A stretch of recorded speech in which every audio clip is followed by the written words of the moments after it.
Hello and welcome to Odds on La Liga, Matchday 22. We are waiting for the derby next week, but we have at the moment Alvaro Real Madrid taking a healthy distance with Atlético de Madrid 4 points, dropping points against Villarreal, and Barcelona thrashing, smashing, humiliating Valencia.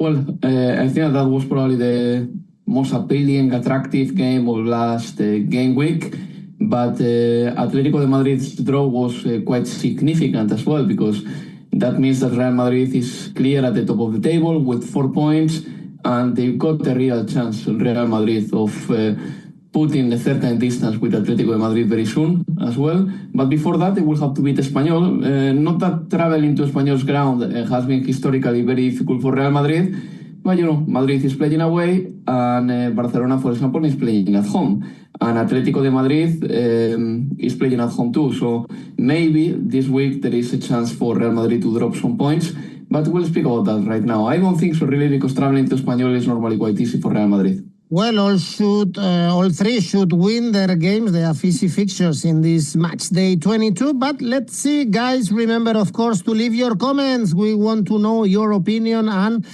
if you fancy to do so, of course, press the like and subscribe here. Okay, let's go on now with the show.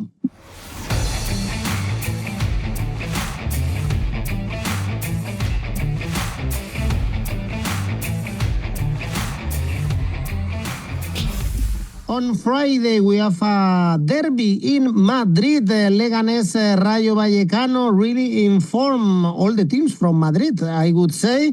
Leganés getting points here and there. Also in San Mamés, they are doing a great season after beating Atlético de Madrid. No defeats in 2025. The following week, they are going to face Real Madrid in the Copa del Rey, and Rayo also looking sharp at this moment. Alvaro came back against Girona with 𝗀𝗏𝗏𝗀𝗏 scoring 2 lucky goals, I must say. They are only 1 point away from Europe. Yes, they are. And this Rayo Vallecano, point-wise, they are as good as they were with Andoni Iraola in the 21-22 and the 22-23 seasons. So the Rayo is not going to suffer. I don't think they will eventually qualify for Europe, because the likes of Real Sociedad and Real Betis are more likely to catch up with Rayo Vallecano, to leave them behind and to score more points. But again, Rayo Vallecano with a low budget and with President Martin Presa, who doesn't invest a lot in some departments of the club, not necessarily the first team squad, but some other departments, is doing well. And we didn't know that 𝗍𝐭𝐚𝐲 could be a very good manager, because he is there by accident, really. At the end of the day, he couldn't travel to the United Kingdom with Andoni Iraola to be his assistant manager, because he didn't have enough, he didn't fit the requirements to do that. And he stayed at Rayo, and at Rayo he's finding, a very good reputation, and he's carving for himself a very good reputation. Rayo is in a good moment, for sure, undefeated in a number of games. The last time they lost again was in the 1st of December. And for Leganés, look, they are very rocky. The performance at San Mamés was good. Athletic Bilbao took over 15 corners, I think, 16 in total, and they couldn't create real good chances against Leganés, who I believe that turned a page when they beat Barcelona away. I think that win for Leganés was very important, because it raised their confidence quite a lot. And Leganés is a team that, they are making the difference with the rest of the sides, trying to avoid relegation by scoring or getting points against the top 4. Leganés got 7 points already against the top 4 of La Liga. This is something that if they keep on doing, they will make a huge difference with the rest. But anyway, for this game, I am totally aware that Rayo Vallecano is in a good run, but Leganés too. And I could go for an Asian handicap for the local side, both are local, for the home side. Asian handicap plus 0.25 for Leganés, given their current form. Again, Rayo Vallecano is not in a bad form either, but I think Leganés, after what they built at San Mamés, they can get another draw or maybe a marginal win against Rayo. So Asian handicap plus 0.25 for Lega, 170. I like it. If they draw, you get half a win, and if they win, you win it.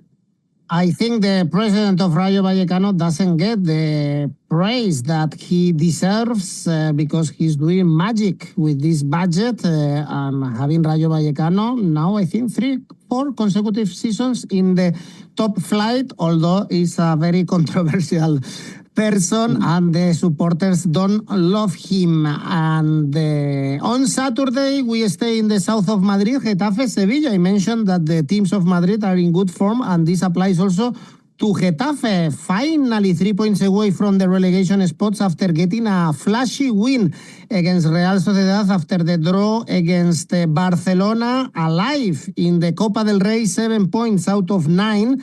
In La Liga, Sevilla very inconsistent, Álvaro. They are able to beat Girona and then draw at home against Espanyol. We can see by the odds that this is a tough game to predict.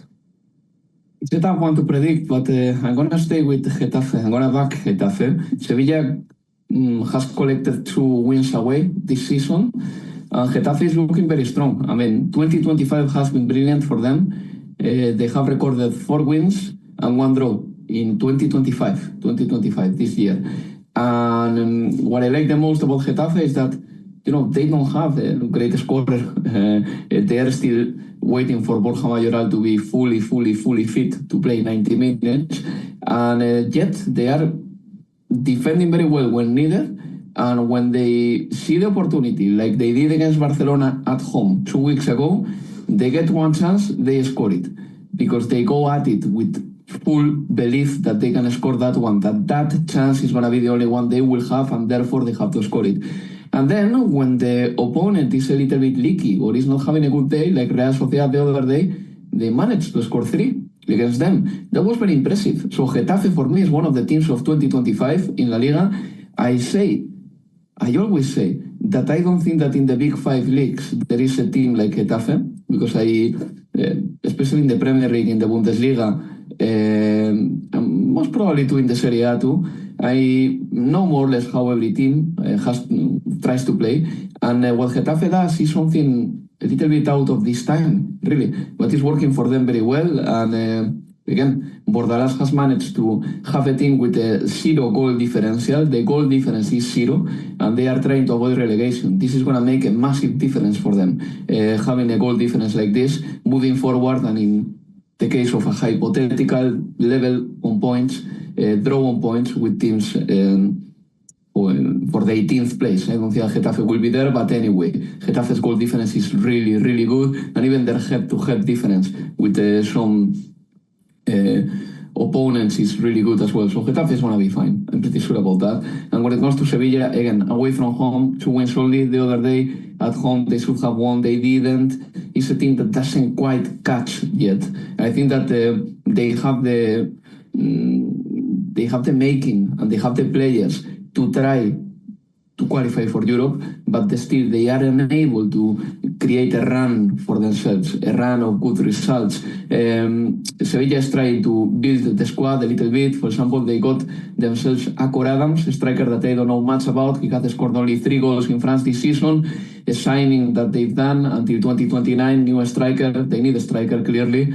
And, you know, they are trying to work in the squad, but I don't think that the signings are going to be spectacular for them, personally. I think that Víctor Horta is not doing great in that department, a sporting director who doesn't find bargains. But anyway, for this game, I think that Getafe's run shouldn't be overlooked. It's too good, and maybe too good for Sevilla. So I'm going to go for a draw no bet for Getafe, 166. Just plain and simple because Getafe has the know-how. Next game is Villarreal Valladolid. Great point for Villarreal against Atlético de Madrid at the Metropolitano in the last home game. They thrashed Mallorca, and now they have really low odds to beat Valladolid. Valladolid look like a Segunda División team, not only because of the results, Álvaro, but also selling the players in this winter transfer window and not getting any. Yeah, absolutely. I think that what is the point, anyway, of existing like that? if you are never going to make any investment. And, I would like to say something about La Liga's financial fair play as well, because it's good because teams don't go bankrupt. And when before Javier Tebas took over in early 2010s, some teams were at the brink of going bankrupt. And Javier Tebas established the financial fair play of La Liga. And, every team right now is more sustainable. That's good. But I think that he should open his hand a little bit. He should let some investment happen. Because, if you don't invest, then you cannot grow. And La Liga's financial fair play is a little bit suffocating some teams right now who prefer not to invest because otherwise maybe they cannot register a player, or maybe, they will get not necessarily a pointed action, but it could be the case that they sign a player and then they cannot register him. So that's why many small sides, they are not making an investment. And the winter transfer window has been a bit of a joke in Spain, really. The investment hasn't been there for any side. So, that when it comes to Valladolid, who are going to go to second division, I cannot see them triggering a comeback, not at all, because I said in the previous show that their strikers don't score. I mean, they've got a few forwards in the squad, and between all of them, they have scored only 3 goals. 3 goals only. For example, Getafe has 𝗀𝗏𝗏𝗀𝗏𝗏, who is not even a striker, and he's, I believe, the top scorer of the team, and he has scored more than all the forwards of Valladolid combined. That tells you that, Getafe has their weapon to stay in La Liga, whereas Valladolid doesn't have any, and they are losing players, as you said. And the opponent is going to be Villarreal. I think that Villarreal did a very good game at Metropolitano. Gerard Moreno was decent in that game, if not very good. And now Villarreal has the opportunity to try to cut points with Athletic Bilbao, because Villarreal's target this season is qualify 4th. They are playing Valladolid, then Las Palmas, then Valencia, then Rayo, and then Espanyol. I think that they can create a good run here and put some pressure on the 4th spot. Villarreal is looking very good right now. The other day they were defensively very competent as well, which is something that they haven't always been under Marcelino. And they are getting players as well. Tajon Buchanan on loan for Villarreal will be a player who comes and will cover the absence of Ilias, a footballer who started very well the season but unfortunately broke his knee.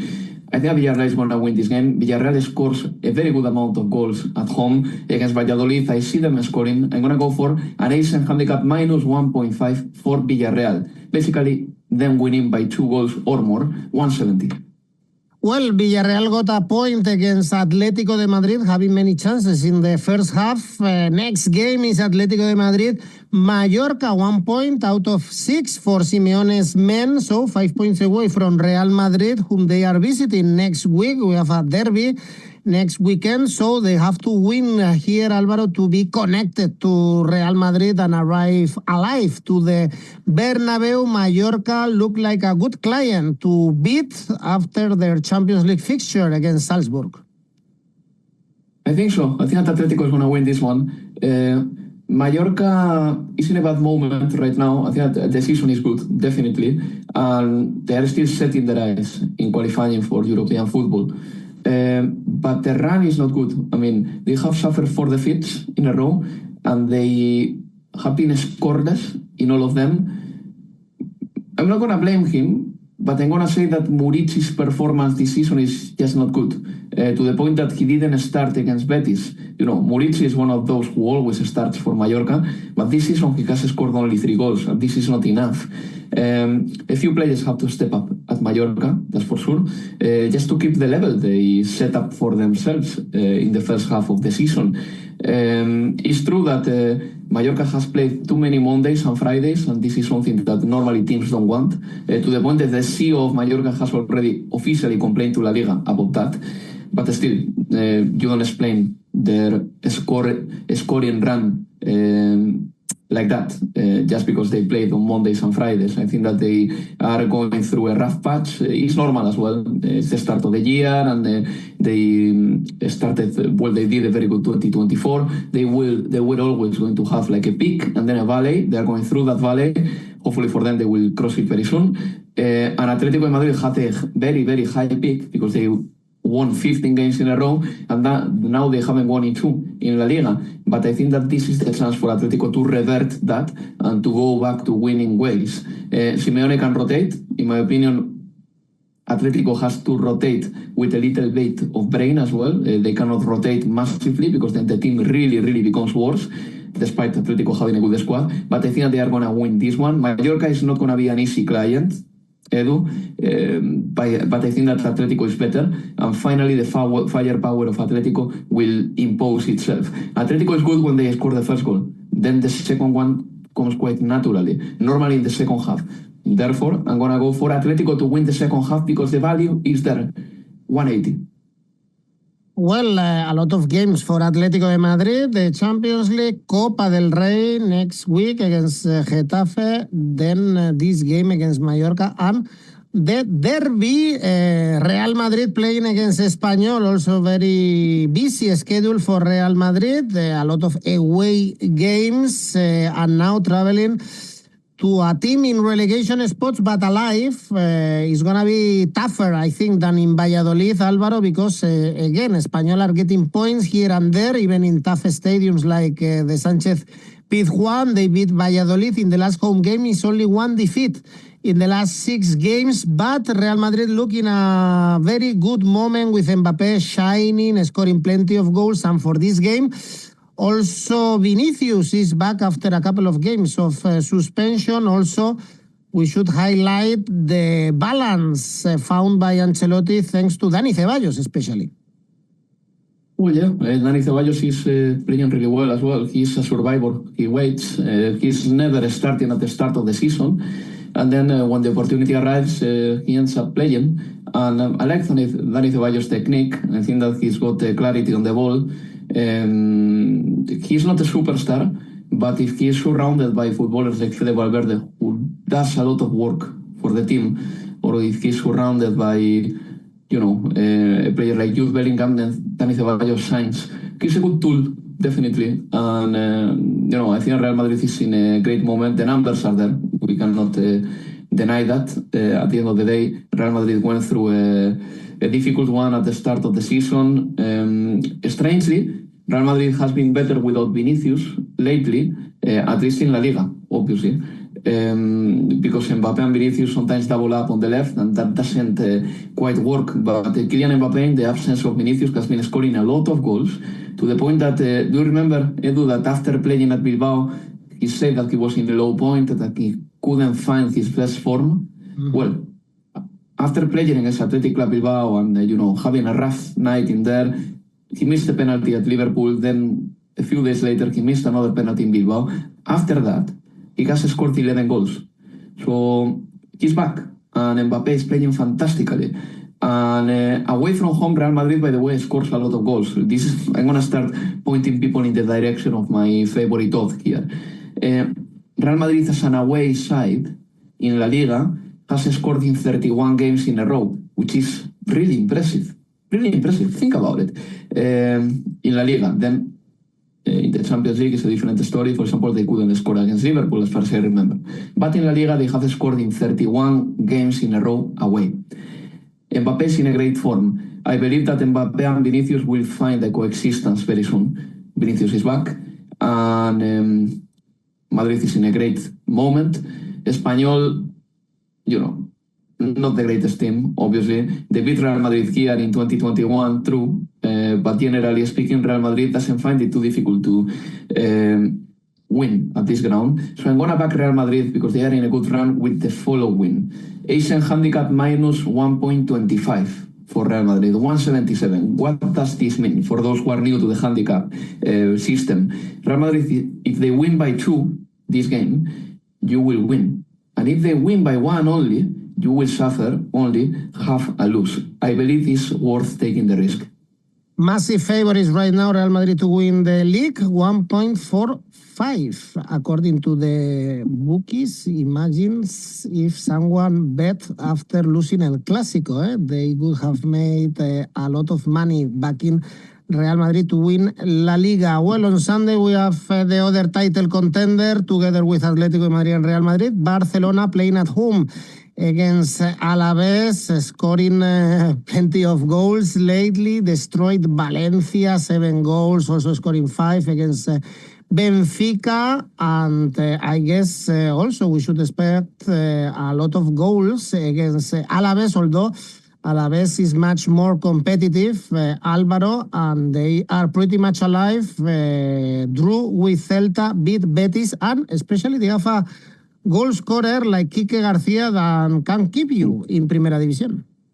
Yeah, the only thing is that I don't know if this is the kind of game for 𝐿𝐭𝐴, Edu, because yes, he is in a very good form. He has scored 9 goals, and since 𝗏𝐿𝐴 arrived, 𝐿𝐭𝐴 has scored 8 of the 11 goals that Alavés has scored. So, we know 𝐿𝐭𝐴 has been an asset, he's been a tool, and probably the franchise player of Alavés right now. As strange as it sounds, because he is clearly over 30, he looks over 30, he is over 30, believe me, he's 34, I think.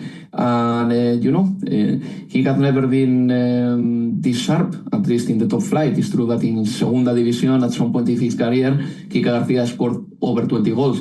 But 𝐿𝐭𝐴 is very good when he's inside the box, when he gets supply, crosses. And Barcelona's high line is going to prevent maybe 𝐿𝐭𝐴 from having that type of supply, that type of football, that type of assist. So maybe this is not going to be the easiest game for 𝐿𝐭𝐴. Again, I respect the guy a lot. But, Alavés should look for inspiration in the likes of Leganés, who won here, and Getafe, who got a draw against Barcelona 2 weeks ago. I'm sure that the team will try to stay competitive. They won't be like Valencia. Valencia was a disaster. Valencia the other day at Barcelona's ground, they were losing 4-0 already before the 30th minute. I don't think that Alavés will put such performance. Alavés are way more competitive right now, but also I couldn't overlook that Barcelona, when they score the first goal, then they destroy you. I mean, this season Barcelona has produced a 7-0. They have produced a 7-1. They've got this power. They have scored 101 goals in 32 games.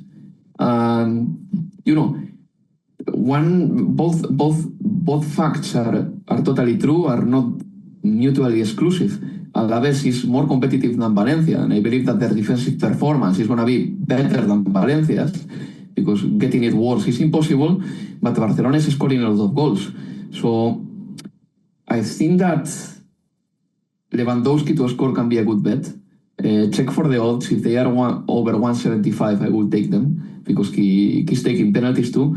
Otherwise, Barcelona to score over 2.5 goals, 173. I like this one. Not necessarily scoring 7 against Alavés, but winning comfortably. This could be. And just very quickly on the team, number one, the goalkeeper situation is a bit weird for me, because 𝗀𝗍 is going to start from now on, and I don't think that 𝗀𝗍 is offering plenty of things with his distribution, with his feet. And then little by little, gradually, I think De Jong is taking over 𝗍𝐴𝗷𝗏.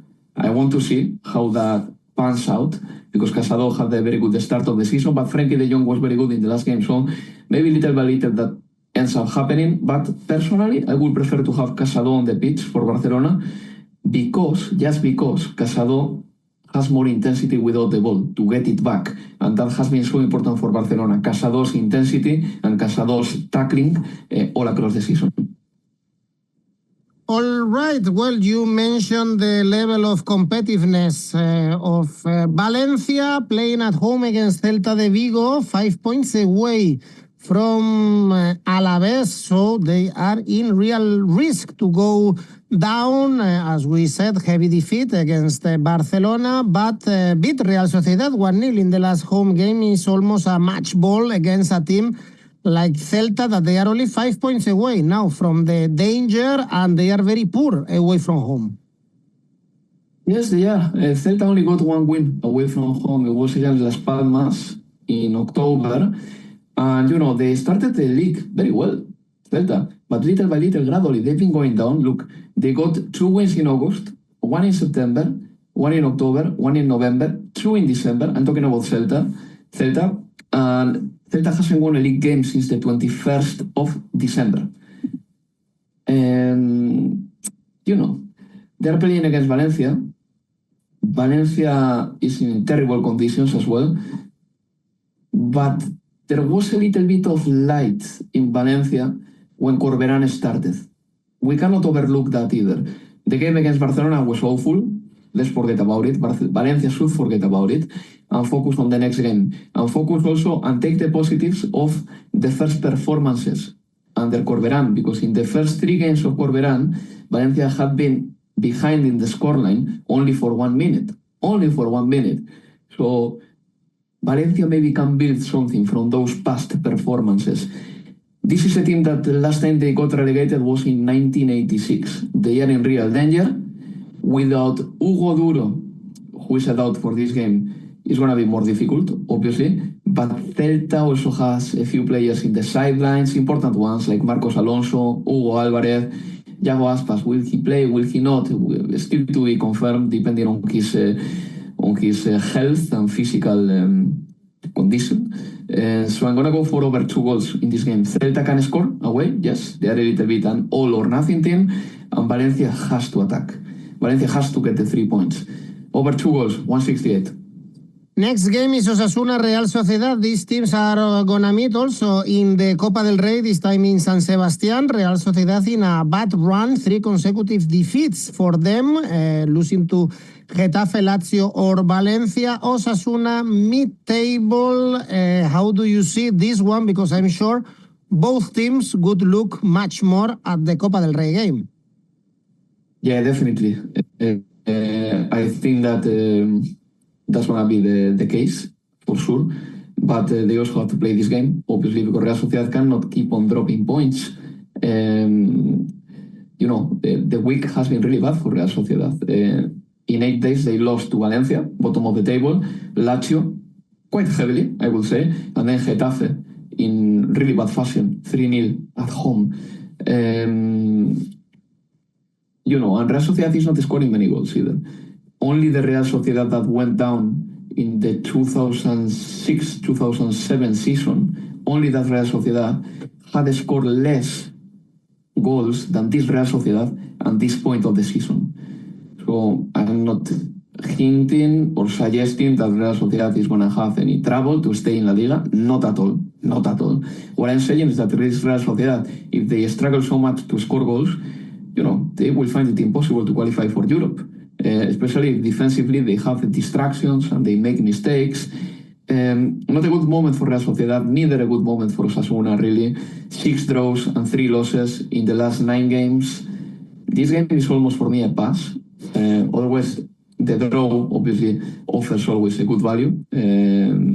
At the end of the day, this is some sort of a derby.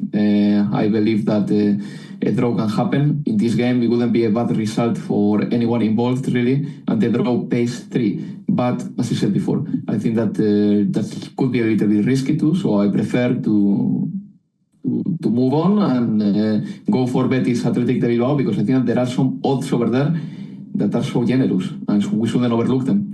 Okay, tell me which odds are generous in this Betis Athletic. Also in a bad moment, the other big Basque team, Athletic, in a bad run in this 2025.